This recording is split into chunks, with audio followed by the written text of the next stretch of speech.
Treasure Island by Robert Louis Stevenson. Chapter 25. I Strike the Jolly Roger. I had scarce gained a position on the bowsprit when the flying jib flapped and filled upon the other tack, with a report like a gun. The schooner trembled to her keel under the reverse, but next moment, the other sails still drawing, the jib flapped back again and hung idle. This had nearly tossed me off into the sea, and now I lost no time, crawled back along the bowsprit, and tumbled head foremost on the deck. I was on the lee side of the forecastle, and the mainsail, which was still drawing, concealed from me a certain portion of the after deck. Not a soul was to be seen. The planks, which had not been swabbed since the mutiny, bore the print of many feet, and an empty bottle, broken by the neck, tumbled to and fro like a live thing in the scuppers. Suddenly the Hispaniola came right into the wind. The jibs behind me cracked aloud, the rudder slammed to, the whole ship gave a sickening heave and shudder, and at the same moment the main boom swung inboard, the sheet groaning in the blocks, and showed me the lee after deck. There were the two watchmen, sure enough, Red Cap on his back, as stiff as a handspike, with his arms stretched out like those of a crucifix, and his teeth showing through his open lips. Israel Hands propped against the bulwarks, his chin on his chest, his hands lying open before him on the deck, his face as white under its tan as a tallow candle. For a while the ship kept bucking and sidling like a vicious horse, the sails filling, now on one tack, now on another, and the boom swinging to and fro till the mast groaned aloud under the strain. Now and again, too, there would come a cloud of light sprays over the bulwark, and a heavy blow of the ship's bows against the swells. So much heavier weather was made of it by this great rigged ship than by my home-made lopsided coracle, now gone to the bottom of the sea. At every jump of the schooner, Red Cap slipped to and fro, but, what was ghastly to behold, neither his attitude nor his fixed, teeth-disclosing grin was any way disturbed by this rough usage. At every jump, too, Hands appeared still more to sink into himself and settle down upon the deck, his feet sliding ever the farther out, and the whole body canting towards the stern, so that his face became, little by little, hid from me, and at last I could see nothing beyond his ear and the frayed ringlet of one whisker. At the same time I observed, around both of them, splashes of dark blood upon the planks, and began to feel sure that they had killed each other in their drunken wrath. While I was thus looking and wondering, in a calm moment when the ship was still, Israel Hands turned partly round and with a low moan writhed himself back to the position in which I had seen him first. The moan, which told of pain and deadly weakness, and the way in which his jaw hung open went right to my heart. But when I remembered the talk I had overheard from the apple barrel, all pity left me. I walked aft until I reached the mainmast. "Come aboard, Mr. Hands," I said ironically. He rolled his eyes round heavily, but he was too far gone to express surprise. All he could do was to utter one word, "Brandy." It occurred to me there was no time to lose, and dodging the boom as it once more lurched across the deck, I slipped aft and down the companion stairs into the cabin. It was such a scene of confusion as you can hardly fancy. All the lockfast places had been broken open in quest of the chart. The floor was thick with mud where ruffians had sat down to drink or consult after wading in the marshes round their camp. The bulkheads, all painted in clear white and beaded round with gilt, bore a pattern of dirty hands. Dozens of empty bottles clinked together in corners to the rolling of the ship.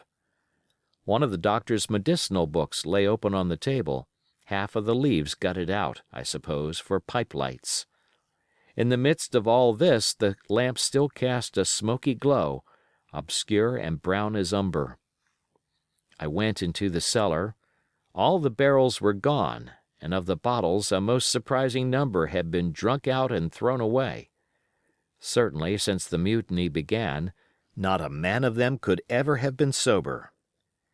Foraging about, I found a bottle with some brandy left, for Hans, and for myself I routed out some biscuit, some pickled fruits, a great bunch of raisins, and a piece of cheese. With these I came on deck, put down my own stock behind the rudder head and well out of the coxswain's reach, went forward to the water breaker, and had a good deep drink of water, and then, and not till then, gave Hans the brandy. He must have drunk a gill before he took the bottle from his mouth. "Hi," said he, "by thunder, but I wanted some of that." I had sat down already in my own corner and begun to eat. "Much hurt?" I asked him.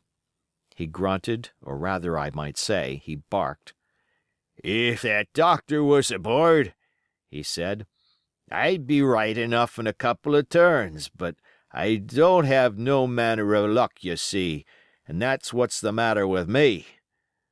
As for that swab, he's good and dead, he is," he added, indicating the man with the red cap. "He warn't no seaman anyhow. And where might you have come from?" "Well," said I, "I've come aboard to take possession of this ship, Mr. Hans, and you'll please regard me as your captain until further notice." He looked at me sourly enough, but said nothing. Some of the color had come back into his cheeks, though he still looked very sick and still continued to slip out and settle down as the ship banged about. "By the by," I continued, "I can't have these colors, Mr. Hans, and by your leave I'll strike 'em. Better none than these." And again dodging the boom, I ran to the color lines, handed down their cursed black flag, and chucked it overboard. "God save the king!" said I, waving my cap.